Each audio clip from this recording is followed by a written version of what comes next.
ನಾವು ಹೋಗ್ಬೇಕಾದ್ರೆ ದ್ವೇಷ, ತಾಪ, ಕೋಪ ಇದನ್ನೆಲ್ಲ ಗಂಟು ಮುಟ್ಟೆ ಹಾಕಿ ಬಿಸಾಕ್ಬೇಕು. ದೇವ್ರು ಹೇಳಿದ್ರು ಒಂದು ರೀತಿಯಲ್ಲಿ ಹರಿದ ರಕ್ತ ಸ್ವಚ್ಛವಾಗಿದ್ರೆ ನೋಡಂತ ವಸ್ತುನು ಸ್ವಚ್ಛವಾಗಿ ಕಾಣತ್ತಂತೆ. ಅರ್ಥ ಮಾಡ್ಕೊಳ್ಳಿ. ಹರಿದ ರಕ್ತ ಸ್ವಚ್ಛವಾಗಿದ್ರೆ ನಮ್ಮ ನರದಲ್ಲಿ ಹರಿತಾ ಇದೆಯಲ್ಲ ರಕ್ತಗಳು ಸ್ವಚ್ಛವಾಗಿದ್ರೆ ನೋಡಂತ ವಸ್ತುನು ಸ್ವಚ್ಛವಾಗಿ ಕಾಣತ್ತಂತೆ. ನಾವು ಪ್ರೀತಿ ಮಾಡೋರಿಗೆ ನಾವು ಪ್ರೀತಿ ಮಾಡ್ತೀವಿ, ಅದು ನಮ್ ಕರ್ತವ್ಯ ಅಲ್ವಾ?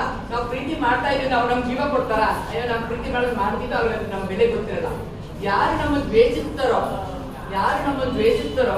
ಅವ್ರಿಗೆ ನಾವು ಶರಣಾಗಿ, ನಾನು ನಿನಗೋಸ್ಕರ ಇರೋದು ಅಂತ ನಾನು ಶರಣಾಗಿ, ನಾನು ದ್ವೇಷಿಸಿರೋನ್ನ ನಾನು ಶರಣಾದಾಗ ಅವ ಇಲ್ಲ ಅವಳು ನನಗೆ ಶರಣಾಗಿ ಕೊನೆ ಉಸಿರವರೆಗೂ ನನ್ನ ಪ್ರೀತಿಯ ಬೆಲೆ ಕಟ್ಟಕ್ಕೆ ಆಗದೆ ನನ್ನನ್ನ ಶರಣಾಗಿ ನನ್ನನ್ನ ರಕ್ಷಣೆ ಮಾಡ್ತಾ ನನ್ನ ನುಡಿಸ್ಕೊಂಡ್ ಬರ್ತಾರೆ.